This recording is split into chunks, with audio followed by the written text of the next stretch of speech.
Hello everyone, I hope आप सबकी पढ़ाई अच्छे से चल रही होगी। आज का जो वीडियो है इसमें मैं सारी इंपॉर्टेंट पोएम्स मार्क करूंगी जो कि MEG 1 के पिछले 10 साल के क्वेश्चन पेपर्स में आ चुकी हैं। तो ये तो आप सब जानते ही हैं कि हमें सारे पोएम्स पढ़ने हैं, सारे क्वेश्चंस प्रिपेयर करने हैं, लेकिन अब अगर आपके पास ज़्यादा टाइम नहीं बचा है तो मैं आपको सिर्फ इंपॉर्टेंट पोएम्स यहाँ मार्क कराऊंगी जिसपे ज़्यादा क्वेश्चन बैठते हैं। तो सबसे पहले हम ये डिस्कस करेंगे कि किस तरीके के क्वेश्चन पेपर पिछले 10 साल में हमें देखने के लिए मिले हैं। तो एक जो क्वेश्चन पेपर है जो कि 2017 में आया था और उसके बाद भी 2-3 बार और रिपीट हुआ है, जिसमें कि 40 मार्क्स के स्टैंजा टाइप ऑफ क्वेश्चंस हैं, RCT क्वेश्चंस जो होते हैं, जिसमें कि स्टैंजास दिए रहेंगे और आपको आइडेंटिफाई करना है कि वो कौन सी पोएम से आए हैं और फिर उसका रेफरेंस और कॉन्टेक्स्ट देना होगा। मोस्टली 7 या 5 आपके पास स्टैंजास आएंगे और उसमें से आपको कोई भी 4 सिलेक्ट करने हैं या कोई 2 सिलेक्ट करने हैं और आप उसको डिफाइन और फिर आपको उसके बारे में बताना है। इसके बाद जो बचे हुए क्वेश्चंस रहेंगे वो 20 मार्क्स के क्वेश्चंस होंगे, जो कि ऐसे हो सकते हैं कि इस पोएम को डिफाइन कीजिए, या फिर वो इस टाइप के क्वेश्चंस हो सकते हैं कि इस पोएट के बारे में बताइए या इस पोएट की पोएट्री से आपको क्या पता चलता है, या फिर किसी एज के बारे में। तो वो क्वेश्चंस भी मैं इस वीडियो के एंड में डिस्कस करूँगी। इसके बाद जो दूसरा टाइप का क्वेश्चन पेपर है उसमें आपको 20 मार्क्स के RCT टाइप के क्वेश्चन आएंगे और बचे हुए 80 मार्क्स पे आपको नॉर्मल क्वेश्चन आएंगे। इसके बाद जो थर्ड पैटर्न है वो थोड़ा ज़्यादा डिफिकल्ट है इन दोनों से, क्योंकि इसमें सारे क्वेश्चंस जो हैं वो RCT टाइप ऑफ क्वेश्चंस हैं और इसमें प्रॉब्लम ये होता है कि आपको सिर्फ स्टैंजा रीड करके आइडेंटिफाई करना है कि पोएम कौन सी है, राइटर कौन है, कब लिखी गई थी, everything you need to be able to explain all of this, which sometimes gets difficult because even though you know कि कौन सी पोएम थी क्या था, लेकिन आपको मे बी स्टैंजा पढ़ के याद नहीं आएगा कि ओ ये कौन सी पोएम थी। और स्पेशली इस टाइप के क्वेश्चन पेपर में, जैसे मान लीजिए क्वेश्चन 1 है तो आपको सिर्फ 2 में से कोई एक चूज़ करना है। अब ये हो सकता है कि क्वेश्चन 1 में आपको दोनों में से कोई भी नहीं बन रहा है, लेकिन क्वेश्चन 2 में आपको 2 बनते होंगे, लेकिन आपके पास ऑप्शन नहीं है। तो इसमें क्या होता है कि आपको हर ब्लॉक से 2 क्वेश्चन आएंगे, 2 में से आपको कोई एक चूज़ करना पड़ेगा। तो इस टाइप के क्वेश्चन पेपर में 10 क्वेश्चन आएंगे एक के बाद एक लाइन से, और हर एक ब्लॉक से कोई भी 2 पोएम्स आएंगी और आपको उसमें से कोई एक सिलेक्ट करनी पड़ेगी। तो अगर आपको ये वाला क्वेश्चन पेपर आता है तो just know it's a bit difficult, लेकिन अगर आप पॉजिटिव, आपको कुछ ना कुछ सोचना पड़ेगा, राइट। तो इसका फ़ायदा ये है कि मोस्टली अभी तक के जो पैटर्न्स मैंने देखे हैं उसमें जो सारे क्वेश्चन हैं वो एक के बाद एक लाइन से आते हैं, ब्लॉक वाइज। तो अगर आपको याद होगा तो पहला जो हमारा ब्लॉक था वो है चौसर का ब्लॉक। तो चौसर का ब्लॉक, उसके बाद सेकंड वाला जो है वो स्पेंसर का ब्लॉक। तो आपका सेकंड क्वेश्चन स्पेंसर से ही होगा। अब या तो वो सोनेट हो सकती है, एमोरेटी सोनेट्स, या फिर वो एपिथैलेमियन और प्रोथैलेमियन में से कोई एक हो सकता है। मोस्टली ये ब्लॉक वाइज आ रहे हैं। फिर थर्ड क्वेश्चन जो आपका वो थर्ड ब्लॉक से आएगा, मेटाफिजिकल पोएट्स। सो उसमें से ही कोई एक होगा। तो आपको ऑलरेडी पता है कि या तो वो जॉन डर्न होगा, या तो वो हर्बर्ट होगा, या फिर वो एंड्रू मार्वेल होगा। तो एटलीस्ट ये जो इस टाइप के क्वेश्चन है उसमें आपको ये फायदा है कि आपको पता होगा कि लाइन से ही सारे क्वेश्चन आएंगे हर ब्लॉक से। तो अब बिना किसी देरी के मैं आपको ब्लॉक वाइज बताना शुरू करती हूँ कि कौन सी पोएम्स इंपॉर्टेंट है। So let's start with block 1 जो कि चौसर के बारे में है। तो चौसर और उसकी लाइफ पे भी क्वेश्चंस आते हैं, या चौसर की पोएट्री। और एक क्वेश्चन ये भी आया हुआ है कि चौसर अपने जो वर्ड्स थे, अपनी जो वोकैबुलरी थी, वो कहाँ से लेके आते थे। तो ये भी क्वेश्चन आ चुका है एग्जाम में। इसके अलावा कैंटरबरी टेल्स का जो प्रोलॉग है और नन्स प्रीस्ट टेल, ये दोनों हमारे सिलेबस में है। तो अगर आप इन दोनों में से कोई एक भी प्रिपेयर करेंगे, और आई विल सजेस्ट कि आप जो प्रोलॉग है वो ज़्यादा अच्छे से प्रिपेयर कीजिए, और नन्स प्रीस्ट टेल की सिर्फ स्टोरी भी अगर आपको पता है, स्टोरी लाइन, तो वो अच्छा होगा, चलेगा। लेकिन अगर आपके पास इनफ टाइम नहीं है कि आप दोनों लेंदी पोएम को प्रिपेयर कर पाएँ, तो एटलीस्ट जो प्रोलॉग है उसको अच्छे से प्रिपेयर कीजिए। इसके ऊपर मोस्टली एटलीस्ट एक ना एक क्वेश्चन तो बैठ ही जाता है एग्जाम में।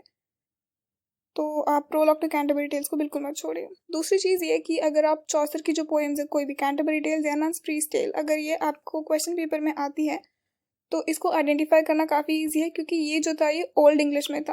तो आप जैसे ही रीड करने जाएंगे या रीड करेंगे तो आपको समझ में आ जाएगा कि नॉर्मल इंग्लिश में नहीं है। तो एटलीस्ट आपको वहाँ ये तो पता चल ही जाएगा कि या तो ये कैंटरबरी टेल है या तो ये नन्स प्रीस्ट टेल है, बिकॉज ऑफ द लैंग्वेज आपको ऑलरेडी समझ में आ जाएगा। उसके बाद हम आते हैं ब्लॉक 2 पे, जो कि स्पेंसर का है। तो स्पेंसर की अमोरेटी सोनेट्स थी, जो कि 3 सोनेट्स थी। इसके अलावा एपिथैलेमियन और प्रोथैलेमियन।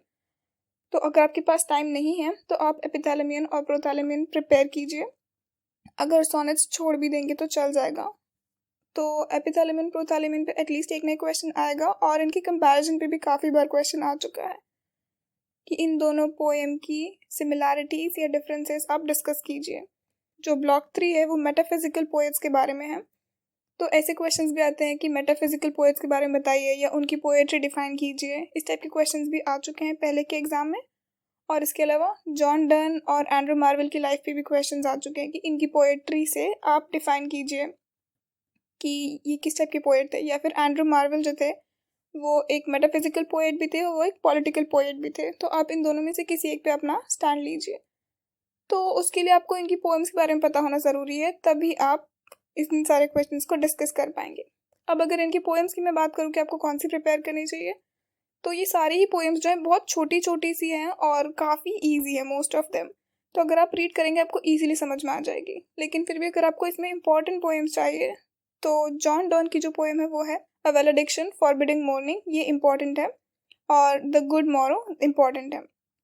इसके बाद हर्बर्ट की 2 ही पोएम्स है, रिडेम्पशन एंड पुली, एंड ये दोनों ही बहुत छोटी छोटी पोएम्स है और बहुत इजीली समझ में आ जाएंगी। तो मैं कहूँगी दोनों प्रिपेयर कर लीजिए। फिर एंड्रू मार्वेल की जो है the garden and to his coy mistress, ये भी इंपॉर्टेंट है। इनके ऊपर भी काफ़ी बार क्वेश्चंस आ चुके हैं और ये भी छोटी छोटी और इजी सिंपल पोएम्स आपको एकदम समझ में आ जाएंगी। इसमें से अगर आपको प्रिपेयर करना है ब्लॉक 3 में से अ वेलेडिक्शन और the good morrow and the garden and to his coy mistress, ये 4 पोएम्स हैं, ये काफ़ी इंपॉर्टेंट है। फिर हम आते हैं ब्लॉक 4 पे जो कि मिल्टन का है। तो इसमें on the morning of Christ nativity और लिसिडास, ये दोनों ज़्यादा इंपॉर्टेंट है। फिर उसके बाद अगर आपके पास टाइम है तो आप बाकी पोएम्स प्रिपेयर कर लीजिए, लेकिन ये दोनों ज़्यादा इंपॉर्टेंट है।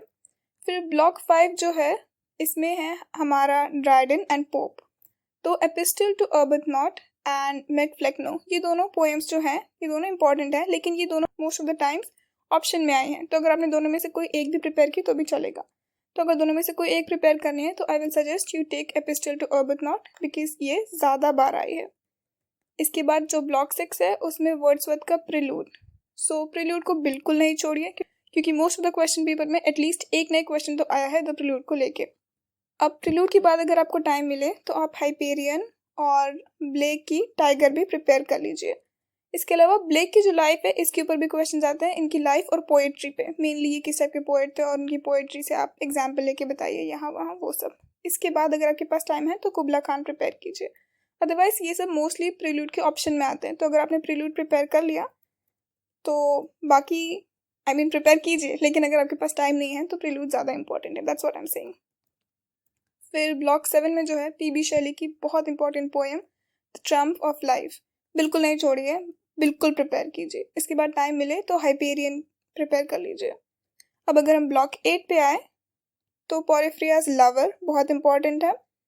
इसके बाद बिशप ऑर्डर्स हिज टूम, ये वाली पोएम भी काफ़ी इंपॉर्टेंट है। और फिर अगर आपको टाइम मिले तो Childe Roland to dark night came, ये भी प्रिपेयर कर लीजिए अगर टाइम मिले तो। नहीं तो एटलीस्ट पोरिफ्रियाज लवर और बिशप ऑर्डर्स हिज टूम, इसको तो प्रिपेयर कर ही लीजिए। और मोस्टली मैंने देखा है कि ये दोनों भी ऑप्शन में आती हैं, तो अगर आपके पास टाइम नहीं है तो दोनों में से कोई एक प्रिपेयर करेंगे तो भी चल जाएगा। इसके बाद रोजेटी की द ब्लेस्ड डेमोजेल भी काफ़ी इंपॉर्टेंट है। और ये क्वेश्चन है जो कि 2 साल के क्वेश्चन पेपर में लगातार आया हुआ है। मैं ये क्वेश्चन रीड कर रही हूँ। The Victorian poets lacked the fire and passion which we find in the poets of the Romantic Revival, but they excelled them in the breadth of outlook and variety of method. Discuss. तो obviously हम लोग जब masters कर रहे हैं तो हमें जो स्कूल में क्वेश्चन आते थे straight to the point question वैसे नहीं आएंगे। ऑब्वियसली कुछ ना कुछ डिफिकल्ट होगा, बट क्वेश्चन देख के डरिए नहीं, उसको ध्यान से पढ़िए, समझने की कोशिश कीजिए और आपके पास उसके आंसर्स हैं, बस आपको सोचना और आंसर्स आपको मिल जाएंगे। तो ये क्वेश्चन क्योंकि 2 या 3 बार आ चुका है पिछले पेपर्स में, इसलिए मैंने ये क्वेश्चन यहाँ पे आपके साथ शेयर किया है। तो मैंने ये क्वेश्चन क्योंकि ये ब्लॉक 8 का विक्टोरियन पोएट्स का ही क्वेश्चन है, इसलिए मैंने आपके साथ वहाँ पे शेयर किया है। अब हम आ जाते हैं ब्लॉक 9 पे। ब्लॉक 9 जो है वो है यीट्स और टी.एस. इलियट का वेस्टलैंड। तो जो वेस्टलैंड है ये बहुत ही इंपॉर्टेंट है, like super super super important, बिल्कुल मत छोड़िए। एटलीस्ट एक नए क्वेश्चन ज़रूर आएगा, किसी भी टाइप का क्वेश्चन पेपर है एटलीस्ट एक नए क्वेश्चन ज़रूर आएगा। जो W.B. यीट्स के जो 3 पोएम्स हैं इंपॉर्टेंट वो है sailing to Byzantium, Easter 1916 and no second Troy. Mostly ये ऑप्शन में आएंगी, तो अगर आपने 1 या 2 भी प्रिपेयर की तो भी चल जाएगा। अब हम फाइनली आते हैं ब्लॉक 10 पे। तो ब्लॉक 10 में जो इम्पोर्टेंट है वो है Dylan Thomas and death shall have no dominion. और इसके अलावा जो फिलिप लार्किन्स है इनकी पोएम है आई रिमेंबर और चर्च गोइंग, इसके ऊपर क्वेश्चन आ चुके हैं। और सिल्विया की अगर हम बात करेंगे तो सिल्विया की पोएम से क्वेश्चंस कम आए हैं, लेकिन उनकी जो 3 पोएम है उसमें से जो थोड़ी इंपॉर्टेंट है वो है लेडी लजारस। इसके अलावा मोस्टली जो हुआ है कि सिल्विया के बारे में जो क्वेश्चंस हैं वो पोएट्री से रिलेटेड हैं, बट स्टांजा वाले नहीं हैं, आरसीटी वाले नहीं हैं। मोस्टली ऐसे हैं कि डेथ का इंपॉर्टेंस बताइए सिल्विया की पोएम में, या वो किस टाइप की पोएट थी, क्योंकि ये कन्फेशनल पोएट थी तो उसके बारे में आपको शेयर करना है, तो ऑब्वियसली आपको उनकी पोएम्स के बारे में पता होना चाहिए, but directly RCT type of questions नहीं आए हैं। तो जो पोएट्स जिनके बारे में क्वेश्चंस आए हैं वो है चॉसर, स्पेंसर, फिर metaphysical poets of course, John Donne, Herbert, Andrew Marvell, Milton, Blake, Browning, Yeats, Sylvia, and एक क्वेश्चन आया था ड्राइडन और रिस्टोरेशन एज पे। इसके अलावा समटाइम्स ऐसे टाइप ऑफ क्वेश्चंस होते हैं जो कि पोएट्री से रिलेटेड होते हैं, वो क्वेश्चंस आ जाते हैं, उनके बारे में मैं आपको बताती हूँ। जैसे सटायरिकल पोएट्स जो कि हमारे ड्राइडन और पोप थे, उनके बारे में बताइए। रेनेसा के बारे में बताइए। प्री रेफेलाइट्स के बारे में बताइए। रोमांटिसिज्म एंड रोमांटिक्स के बारे में एक्सप्लेन कीजिए। मेटाफिजिकल पोएट्री, जैसे कि मैंने आपको पहले बताया था कि इसके ऊपर क्वेश्चंस आते हैं। फिर Victorian poets and Robert burn और उनका रोमांटिसिज्म से क्या रिलेशन था वो। फिर फर्स्ट वर्ल्ड वॉर और पोएट्री और कन्फेशनल पोएट्री, इनके ऊपर भी क्वेश्चंस आते हैं, ऐसे टाइप ऑफ क्वेश्चंस। तो आई होप आपको एटलीस्ट ब्लॉक वाइज सारे इंपॉर्टेंट पोएम्स समझ में आ गए होंगे जो आपको प्रिपेयर करनी है। और अगर आपको टाइम मिले तो ऑब्वियसली सब कुछ प्रिपेयर कीजिए, क्योंकि जो मैंने बताया उससे आप 100% सिलेबस तो नहीं कवर कर पाएंगे ऑब्वियसली, और इसलिए क्वेश्चन पेपर में भी आपको सारे क्वेश्चन अटेम्प्ट नहीं कर पाएंगे इतना सब प्रिपेयर करके। लेकिन हाँ, आपको एटलीस्ट 50-60% आ जाने चाहिए, उतना पोर्शन कवर हो जाएगा। इसके अलावा जो ये सारी लिस्ट मैंने अभी आपके सामने बोली है, इसको मैंने एक फाइल में बनाया हुआ है, जो कि फाइल की लिंक मैं यहाँ शेयर कर रही हूँ। और इसी के साथ जो पिछले 10 साल के क्वेश्चन पेपर हैं उसकी भी लिंक मैं यहाँ शेयर कर रही हूँ। आप चाहे तो वहाँ से इजीली उसको एक्सेस कर सकते हैं और वो सारे क्वेश्चंस प्रिपेयर कर सकते हैं। तो आई होप आपको ये वीडियो अच्छा लगा होगा, और अगर आपको पसंद आया तो प्लीज़ इसको लाइक कीजिए, अगर अच्छा नहीं लगा है तो डिसलाइक कीजिए, एंड मेरे चैनल को सब्सक्राइब करना ना भूलें। I hope to see you in